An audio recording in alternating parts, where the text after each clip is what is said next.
Good morning and welcome to today's episode of Coffee with Bobbi. Today I'm joined with Don Wettrick. Don is the founder and CEO of the STARTedUP Foundation, the author of Pure Genius, Building a Culture of Innovation, and host of his own podcast, Started Up.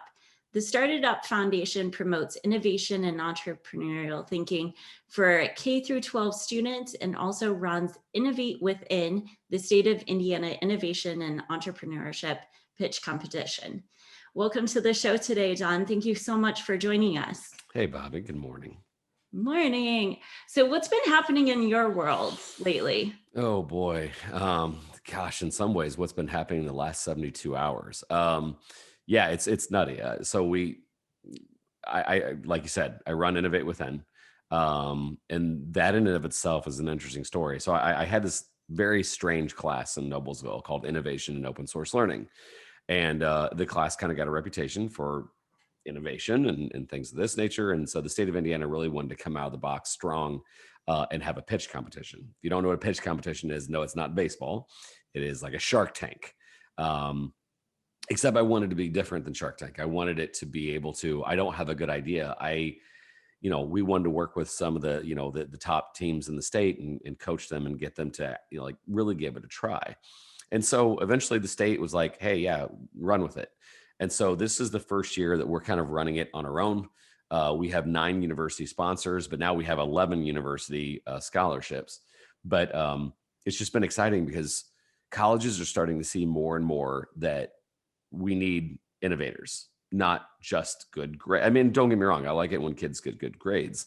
But there's been this new focus on, can you see a problem as an opportunity?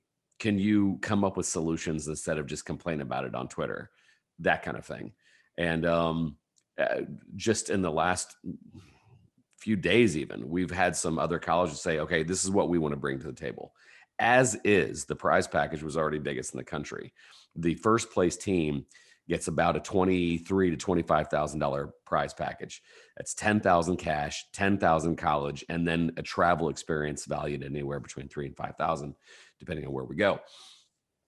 This year, a lot of colleges are like, okay, and like everything ranging from, if you're just a participant, round one, from $1,000 off your college tuition bill, and a lot of them are per year, can be renewable, up to our biggest one right now is University of Evansville. They are full 4-year tuition, plus an opportunity that they pay for to go to a college in England and learn design thinking, and a paid internship. That's incredible. Like, my jaw is dropping. Like, no, I went to Butler, I paid high tuition prices, I had scholarships, and I'm like, this is amazing. And this is our first year of trying this. I cannot imagine what this is going to be next year and the year after that. And so, by the way, kudos to all these schools that are offering scholarships. As a matter of fact, I should name them by name. I'll start from the south of the state and work my way up. That is University of Evansville, Hanover. By the way, all these regions are in the education service center region. So people like, why are you jumping all over the map? We're specific in who we partnered with in different geographic locations. But yeah, Evansville, Hanover,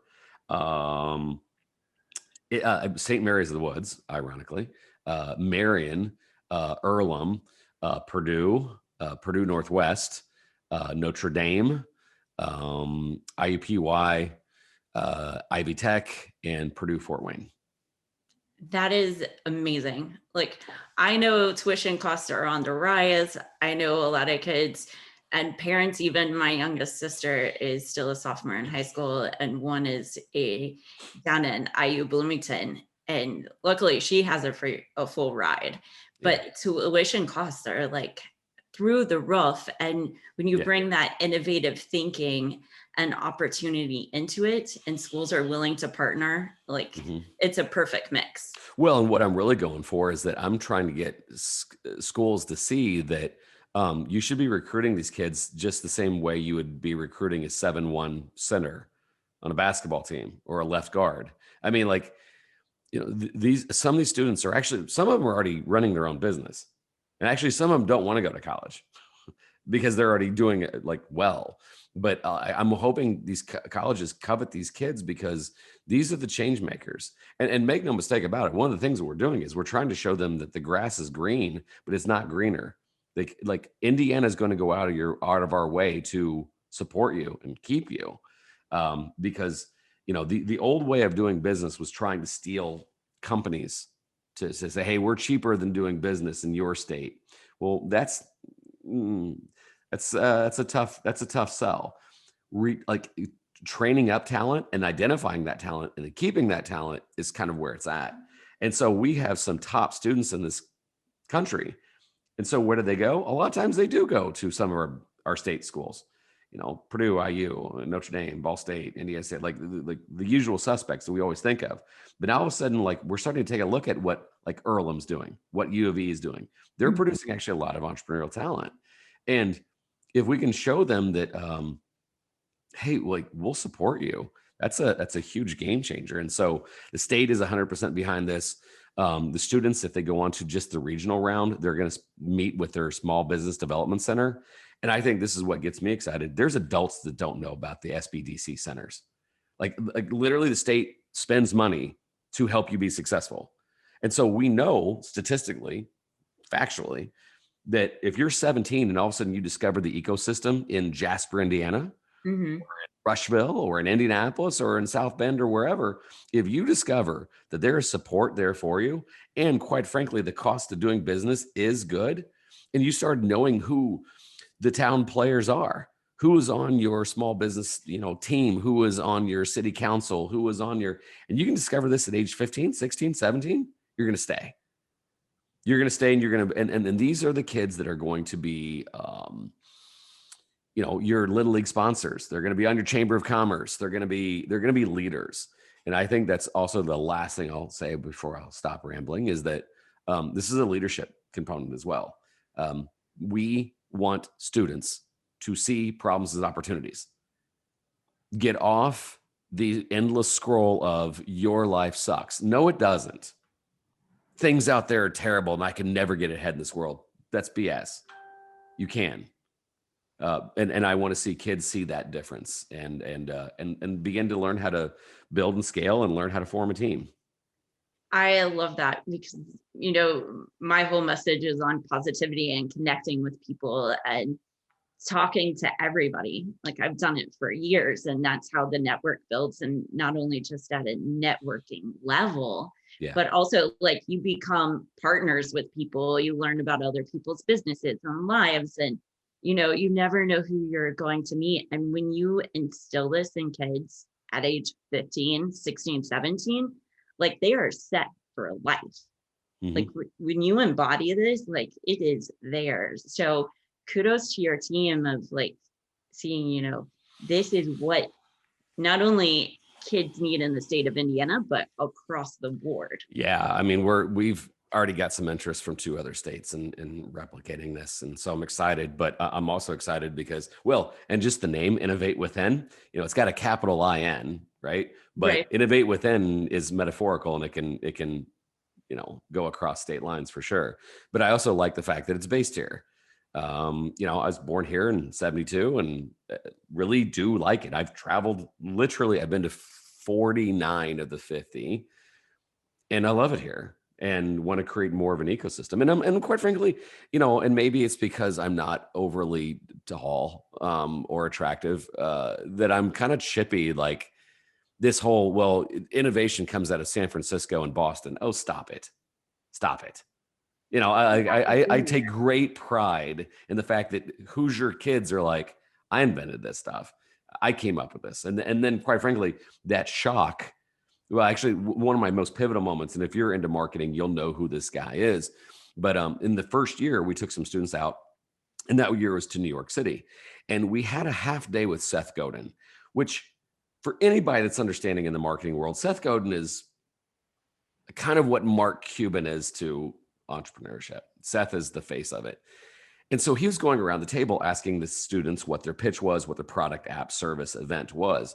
And he was talking to this one student, and he's like, where are you from again? And I think it was Vincennes. He goes, kid, you could make it in New York City.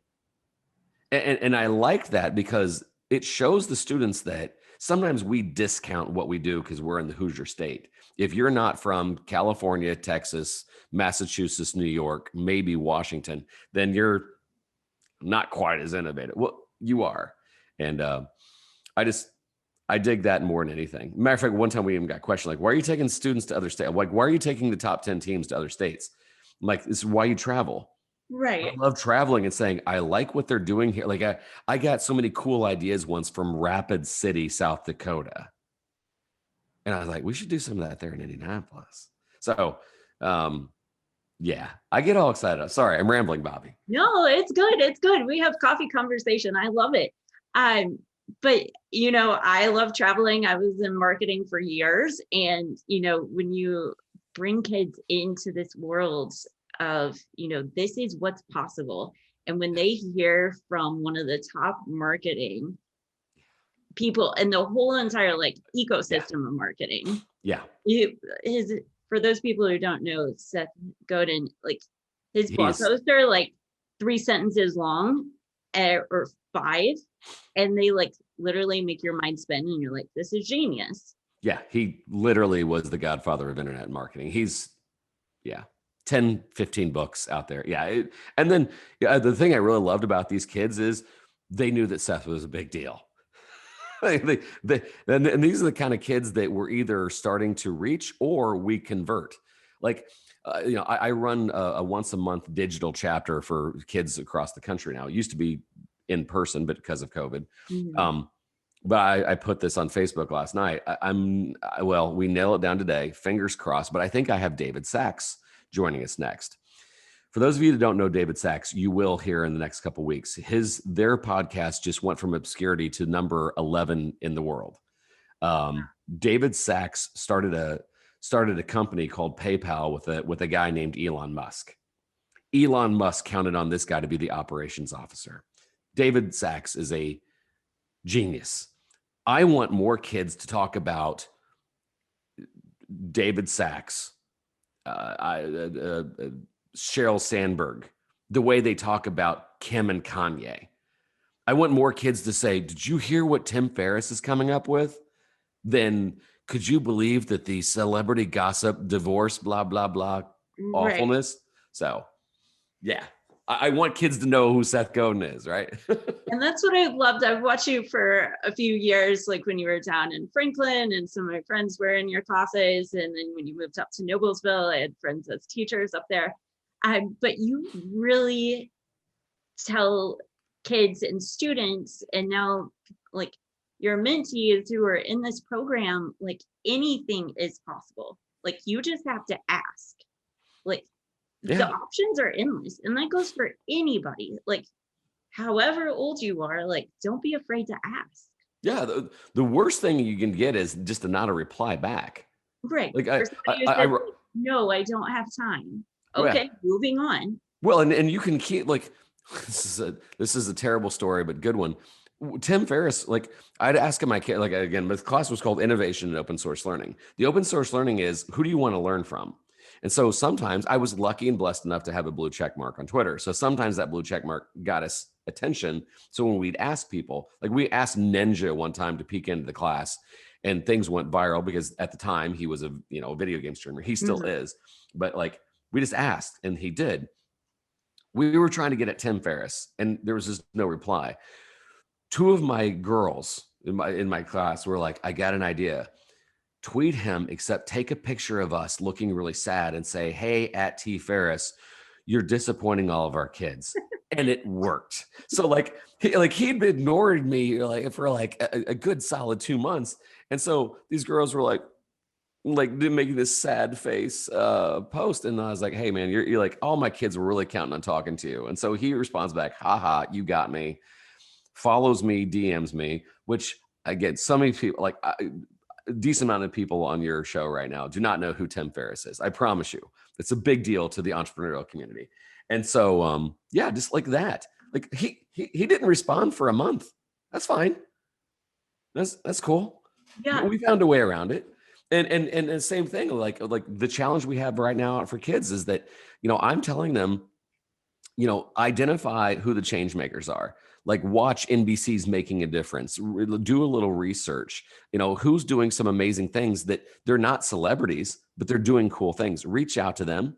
And if you get them to join on our call, on our once a month call, I'll give you $100 gift card to wherever you want. And so they're doing it for the gift card, but then they quickly realize of like, wait a second. They said yes to me. You realize that you have that kind of power, especially if you're 16. Yeah. I mean, If you're on LinkedIn and you're on 16, you're automatically like, people are like, oh, dude, look at this kid. Look what she's doing. The world is yours right now. If you have some leadership and you're not making duck face selfies and F this and F that and telling me how the Colts 4-3 defense let you down, no one cares, bro. But if you're saying I'm on a mission to be better, I'm trying to form a team, I'm trying to do something more. Oh, I'd love to learn from you. Like, what advice do you have? Boom. Like, yes. That's instant. Yes. Yeah. And that's what I love, like seeing this happen. And, I taught for a little bit at Butler teaching Spanish. And that was one of my things, like anything's possible. Like you just have to start. And when you start at a young age learning this, like it doesn't stop. If you have failures or setbacks, it's like, okay, well, I'm getting back up again. It's time to start. Like, let's find somebody else. Let's ask somebody else. Mm-hmm. And even like you mentioned LinkedIn, but also now Clubhouse. Like that's one of the easiest ways to get. I'm so mad at Clubhouse. It's like a mix. I'm mad at Clubhouse because I have an Android phone. And then this is where people roll their eyes at me. 2.5 months ago, I think it was easily in November, I got an invite to Clubhouse, actually and I'm not trying to flex, it was from actually kind of a famous author. So as I understand, when you accept somebody's application or referral, you kind of have them attached to you. So this particular person, it was good for me to have it attached to me. I guess you can find me on Clubhouse because he put in my cell phone number and, I'm there, I'm just not there. And so I'm really having to say, like, I'm also really frugal, Bobbi. I don't want to go buy a cell phone for the sake of buying a cell phone, but I keep getting literally by the night, where you at? I see you're on Clubhouse. Where are you at? I'm like, I don't have an iPhone. And then you elitist Apple people make fun of me. So yeah, even our COO last night, he's like, dude, just buy a freaking iPhone and get on there. Well, do you have an iPad? Not new enough. Oh. Yeah. Again, Bobbi, I am really frugal. So I was raised by a teacher and my mom was a stay-at-home mom, and it pains me to spend money. And I'm like, I keep thinking on any day now, they're going to open it up to Android. On any day now, they're going to open it to Android. Watch, I'll go out and I'll buy myself a damn iPhone. And that day they'll open it up to Android people. Right. That's the way it'll go. Yeah. I've had mixed feelings about Clubhouse. It's really easy to listen and learn from high level people, whether it's a venture capitalist or marketing or somebody in Bitcoin or real estate or XYZ or somebody in London. It's really easy. What I find is harder about it is like some of the rooms are so big that you can't get your voice heard. So you have to like go into the smaller rooms to start finding people. Yeah, I think it's a great idea. I agree with you. Like, I think Clubhouse will be what Twitter was to microblogging. Clubhouse can be to micro podcasting. So, although Elon darn near broke Clubhouse the other day. So, right. Yeah. Again, I couldn't watch it because I don't have it, but I heard about it. Yeah, I heard about it. I wasn't on it then, but I mean, anything he said lately, whether it be on Twitter or Clubhouse or whatnot, market instantly changed. I know that some people will not like me for saying this. I think one of the people that can really turn this country around is Elon Musk, because he doesn't care about your feelings and he doesn't care about your identity politics. He just looks at data and goes, this is a good decision. Yeah. Like, here it is. This is what needs to happen. Right. Matter of fact, if I may opine, I think that's one of the things that's also been on my mind is that I made a post a couple days ago that, and I got some, it's funny. Like I don't mind DMs, but if you really want to engage with me, like just post it publicly. I mean, we're cool. I love you. But I posted, you are not your identity. And I forget what I went on to basically say something like it's empty. Whether that's your sports team or the pornography you shouldn't be watching or whatever, we have this identity thing where, let me just break it down like the simplest way. We won. No, you didn't win. The Colts won.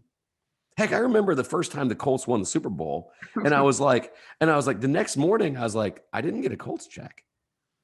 I was like, yeah, we won. No, we didn't. Jim Irsay's team did. Yeah. And it's an empty feeling. And on the other hand, when you have an identity class of, we can't do this and we can't do that, okay, then you're done. Everything has to be at the individual level. Everything. Even if you want to lead something. So if you're like, hey, my people are oppressed, I understand that. You have responsibility in controlling your behavior, saying my new president is going to fix this, or my new congresswoman is going to fix this, is an identity, but it's not you. You have to take your own journey. And I believe there are problems in this world, but I get deathly afraid when people say my identity and somehow you're going to benefit from that individually, because that's just not the way it works. We won is an empty feeling. My show that I'm going to binge watch is not your journey. Your journey is deciding what is important to you and what is best for you, and then taking that journey. And then if it inspires others along the way, great, you're creating change. But in the meantime, you are fulfilling that part of your life that you know is empty and meaningless, of just watching other people do it. So it's seriously where I'm scared. You're on a roll. No, it's seriously what I'm scared about for society. Because I do believe these identity classes have merit in why they want change. Respect your individual responsibility. Now we're talking something different. And I want people, and that's why our theme, taking it back to Innovate WithIN, that is why the theme is seeing problems as opportunities, full stop. So people like, oh, is this a tech competition? Got some people asking, is this a tech competition? No. We have, in the last years, we've had apps, sure. We've had events, we've had services, we've had products. We had one that was for, basically, they had an event for girls that had social media anxiety, and it was an event. It was amazing. But you're solving a problem. Those girls listened to a lot of moms talk that their 8th grade girl was struggling. I've got a solution. You can complain about social media, or you can provide solutions. Like we asked one kid, like, I want to start a food truck. Okay, what problem are you solving? I don't know. I'm like, okay, is there a need for food trucks around your area? I don't know. How about you go and survey people? Okay. Turns out that he surveyed people. Is like, I heard Korean barbecue is great. I would love it if we had some Korean barbecue around here. Now you're solving a problem, Bobbi. Yep. Not just saying, I want to start something. Why? Because I think it's cool. People don't buy things that you think is cool. People buy things that they think are needed. And so when our kids can help, if our adults think that way, right? So I'm hoping some of these kids will start teaching adults lessons on, on how to think. Right. Anyway, sorry, rambling. No, it's great. Like, that is so key when you're start shifting that perspective of, it's not we, but I. And, yes. It's really sort of like pushing the blame onto somebody else. I see it of like, I'm going to trust Congress to take care of this issue for me, so I don't have to face it myself. Yes. And the thing is, like, there's nothing wrong with you, again, to want to identify and be a part of, but then internalize it and say, okay, now what's my responsibility? Because otherwise, like, a group win is not really a win if you're not a part of an active group. Faith without actions isn't really faith, right? It's that kind of basic. If we start taking, and I know this really makes me sound like an old man, but like, personal responsibility is everything. And saying that I could never, because, well, if you're saying you can never, then A, you're denying everybody that did have all the obstacles in the world and somehow they made it. And B, it's a self-fulfilling prophecy. Oh, I could never. Okay, then you can't. Right. You already told yourself that you're not going to do it. Yeah. And then like, But what is like, your, why even what, try yeah. now? Well, and then, so what's your outcome? Like, are you just going to like, that's it? Well, I'm just going to shrivel up in a ball and just lay here. I mean, that's not Oh, living. let me turn on Netflix and binge watch for 5 hours. Right. Well, that's where, again, not trying to go off on a tangent, we have so many entertainment options that you keep just delaying that ugly feeling of I'm not enough. The hardest part is looking at yourself in the mirror and saying, today I start. Okay, but I just heard there's another new series on Netflix and it's like 15 episodes. As soon as that's over. Or I don't have enough things to start. So let me walk you through an exercise I used to do with my students, Bobbi. Yeah. Especially if they were under 18, I'd say the first thing, and it would kind of like they'd look at me and I said, "Hey, I want you to close your eyes and visualize something. Just by the way, what I'm asking you to do might be illegal." And they're like, "Well," I said, "Close your eyes." And I said, "Right now, you walk down to the corner of the gas station and you buy a scratch off lottery ticket. Now I know it's against the law because you're not 18 yet, but they don't card you, and you buy this lottery ticket. You scratch it off and you realize you just won $2 million, which really after taxes like 1.2 million. And I said, you now have $1.2 million. By the way, that is not enough money for you to live off the rest of your life, but you can do whatever you want to do for the next 2 years easily. What do you do on a day-to-day basis?" And immediately they'll say, "Oh, I'll buy myself a house." That is not what you do. That is a one-time purchase. Then they give me a cliche answer, "Man, I just travel." And I said, "Really? Over the next 2 years, you're just going to travel every day?" After about 2 months, you're going to be jet lagged and tired. Yeah, they kind of, yeah, you're right.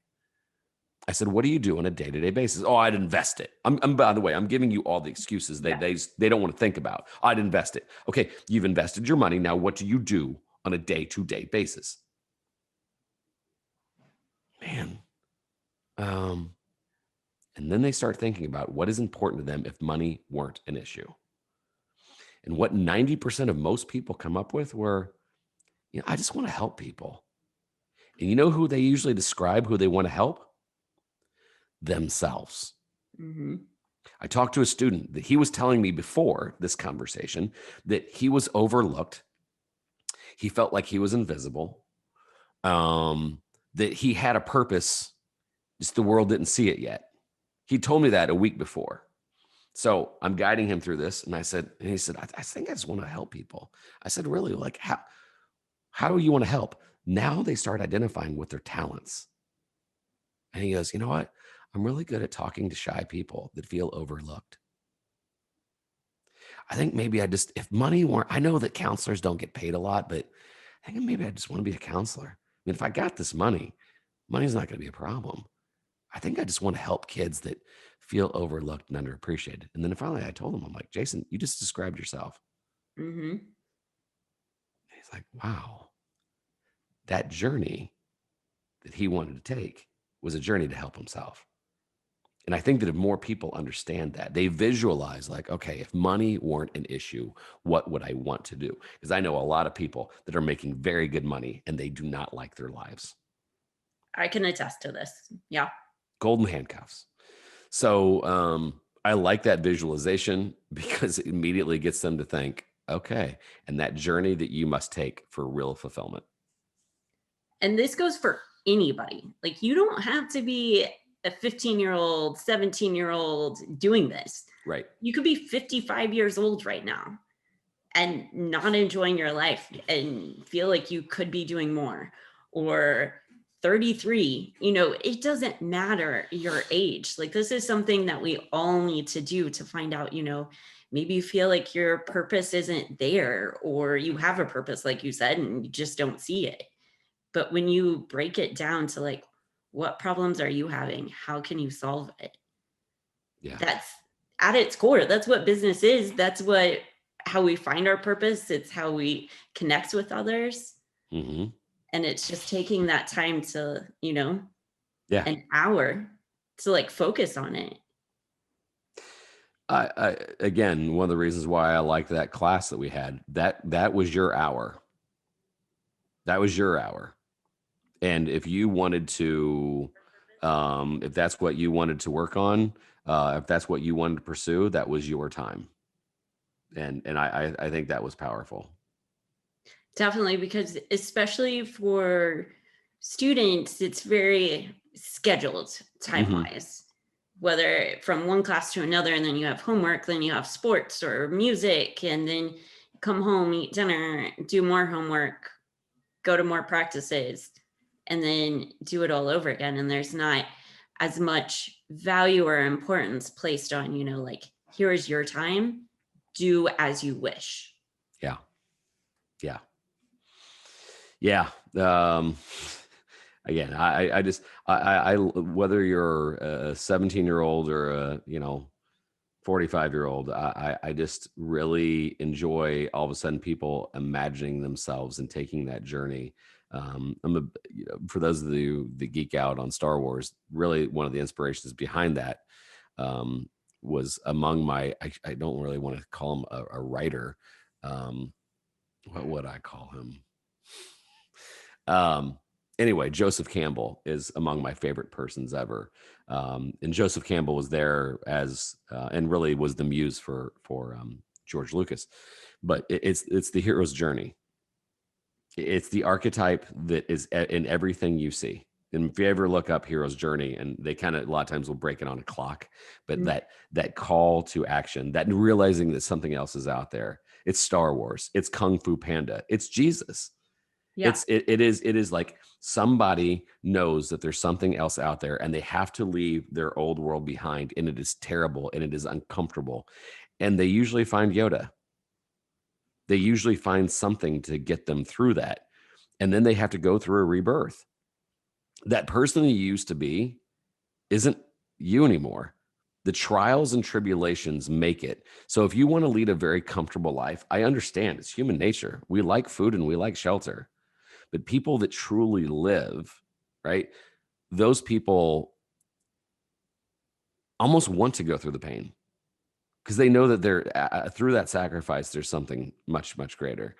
And then every great leader, every movie, every action adventure movie follows the same pattern. And eventually they come back to their status quo, and it is a new status quo because they help change it. But they also help inspire others. Whether that's them, enjoying the, railing against the empire, or them becoming the Kung Fu master and knowing the Wuxi finger hold. Right. And to bring it back to like everyday people, it's like taking you one step out of your comfort zone a day. Yeah. Like maybe it's making that big ask. Maybe it's telling yourself, I'm starting today. Like, I know I don't have all of the greatest tools. I know Chase Jarvis, he's one of the big commercial photographers and one of the CEOs of Creative Live. And his thing was always like, the best camera that you have is the one that's with you. Like, take that as you wish for anything. Like, you don't have to have a state of the art podcast mic to start a podcast. You don't have to have the newest iPhone to start creating content. Right. You can start with what you have today. Like, step out of that comfort zone, stop making excuses for yourself, and like turn off Netflix. Yeah. Yeah. Learn 2 chords on a guitar and see if you can transition from one to the other. Give yourself a week.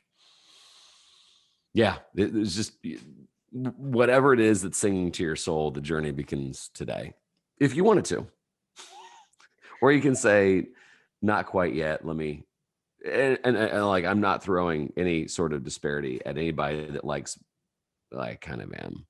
If you, I don't know. I wince when I see, and again, no offense, but when people like, okay, so I've watched every episode of Black Mirror. What's next? I'm like, yeah. Like, you could be doing, but at the same time, like, people are stressed, and that maybe that's their stress. So I respect that. But there's times where I'm like, that's a lot of time invested in watching somebody else's passion. It's like I usually had this. One time I kind of data collected, and it was like up to 90%. When I ask people what they're most passionate about, most people I talk to, their passion was somebody else's passion. Mhm. And by that, oh, the Colts. Oh, I love this band. Oh, I love this movie series. Oh, I love this. Like very few people were like their hobby, their thing, and again, I understand that, but add a little bit of something of, what is your thing that you're working on? What are you working towards? And actually things that can be goal oriented. Being my kids, great. What does that mean? Mhm. What are you working on with your kids? How are you making them better? How are you a better parent? Do you have a goal to go travel once a month or once a quarter? Like, what are you working towards? What are you passionate about is so important, and having that goal.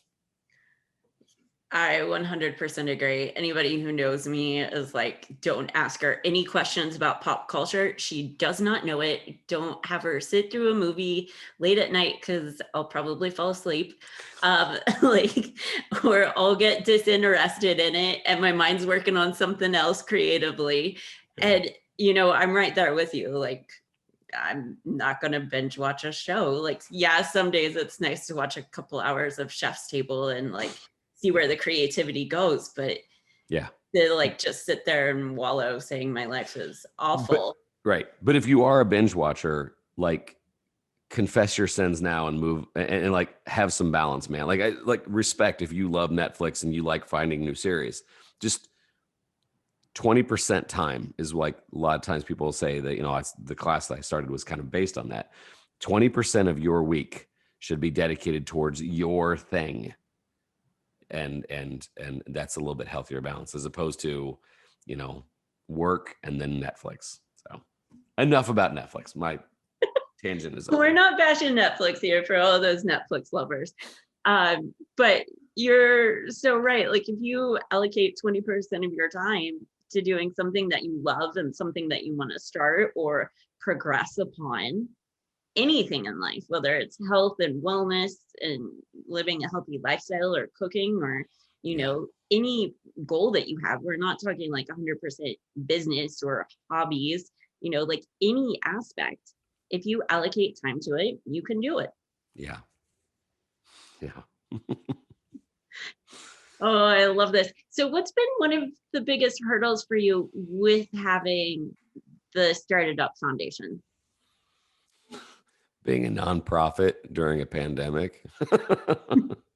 When we lost some sponsors, um, yeah, is like, finances are finances. Um, we found a way to live and we're going to get through this.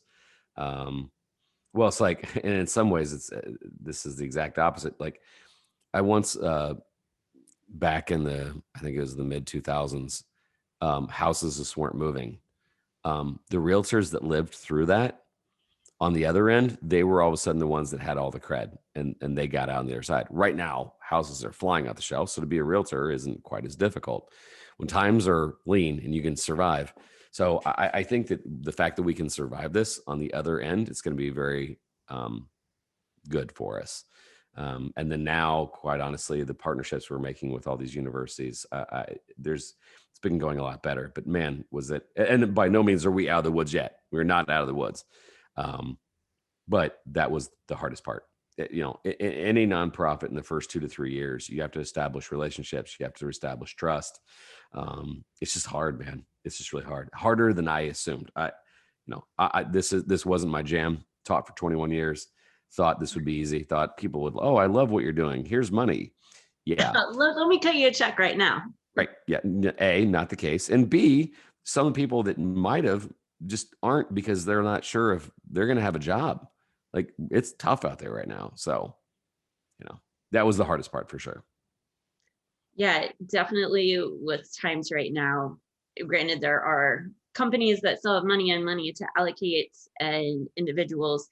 But yes, it's one of these things where like you don't know if your job's still going to be there or if you're still going to be that decision maker to approve a grant or approve a sponsorship, or like where that leeway is going to go. So hopefully in the next couple of months, I see you guys soaring. So Yeah. you'll definitely get all the financial stuff rolling. And I think too, like, there was not only a pandemic going on here, but also the political uncertainty of everything. Like, people as a whole, companies were sort of like, I don't know what I'm going to spend my money on. Let's just hold back.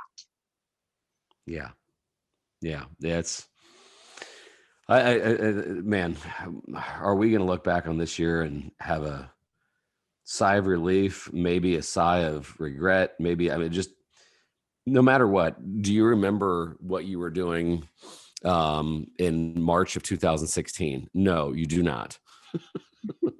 Unless you were gotten married or that was your 21st birthday. Do you remember what March of 2020 was? Absolutely. Yeah. What an iconic year, good and bad. And quite frankly, I mean, like from my end, I think that I'm hoping that there's a lot of reflection on where we've been, and then things we're thinking about things and where we're going. Because there was a lot of, there needs to be a lot of change, and necessity is the mother of all invention, and there's some necessities that we're identifying now. For sure. And through these times and times of hardship is where innovation really comes through. Mm-hmm. And so people are like, oh, my life's so awful, or I don't have this. Like, take a look at that, see how you can help it, see what you can change and transition and make a difference. Yeah. That's we'll see. We're not out of it yet, and there's still a lot of feeling out where things are going to go, but I don't know. I think the upside is people miss people, and like, hey, when this is all over, I'm really going to appreciate the company that I have, and maybe put down the phone and look at people and talk to them again. So I think that's going to be a good outcome. Yes, I am ready for that. But until then, I'm loving these coffee conversations and meeting people from all over I mean, look the world. at there. I mean, like you started that almost out of necessity. So I miss people. Like, right. Yeah. People. Yeah. And that's how this whole thing started. I was like, I traveled 90% of the time pre-pandemic. I met people everywhere. I worked in events. I would see hundreds of people a day and go to coffee shops all around the country, if I was internationally around the world, and just talk to people and have conversations and see what's happening in their life and hear their story. And then I was sitting in Texas with family, and I'm like, I love you guys, but I need to talk to somebody else. And I was like, I miss the coffee shops. I miss seeing other people. And it got to the point where I was like having coffee outside on the patio with my boyfriend. And then I would just randomly talk to the neighbors who were walking the golf course. And I'm like, I really need to know your name. I've seen you numerous times while I've been out running in the mornings, but like, I honestly don't know your name, and learned a little bit about them. I'm like, okay, well, if you guys ever want coffee, like, come over. And then it clicked. I was like, I can do this. Digital coffee. Here we are. That's awesome. So yeah. And like, sure, I told myself at times, like, how can I start? And I started on Instagram Live with my phone. Like, I didn't have this set up then. I didn't have a podcast mic. I didn't have ring lights and all this stuff. You just start. Yeah. Well, that's awesome. Yeah. And that's the whole key here that we're talking about, is just start, find something, solve a problem. So as we begin to wrap up, Don, one question that I always ask on the show is, what's been one of the biggest blessings over this past year? Cliche answer, but my family, more specifically, well, I shouldn't say more specifically. Sorry, kids. My wife is my everything. And so she is the person, I think the people that know me know this is true. She keeps my ego in check. When I'm down, she's there. I like Alicia's everything. Alicia's every single thing to me. So there's been that, and then my kids, like, I liked being quarantined with them. Yeah. I felt guilty at times when people like, mean, there were some good things about this pandemic. Now, mind you, like I was not, I totally feel bad for the people that like worked retail. I understand that. But for me personally, being and getting Ava back, she was in school. And this was, I don't like my kids being away from me. And so, she got to move back from college and I'm like, oh, a couple extra months with Ave. But, getting to know Ava, Anna, and Grant a little bit better because there's no place to go. And this old sentimental dad like that. So that's cool with it. Oh, I love it. Family is everything. And for me, like I spent more time with family over the Yeah. past year than I have in years.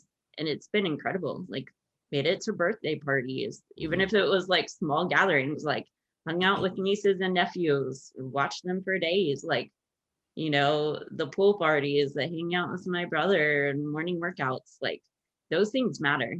Yeah. And I feel like now we all have like a deeper appreciation for Yeah. that time. Definitely. Don, where can we find more out about you? Oh,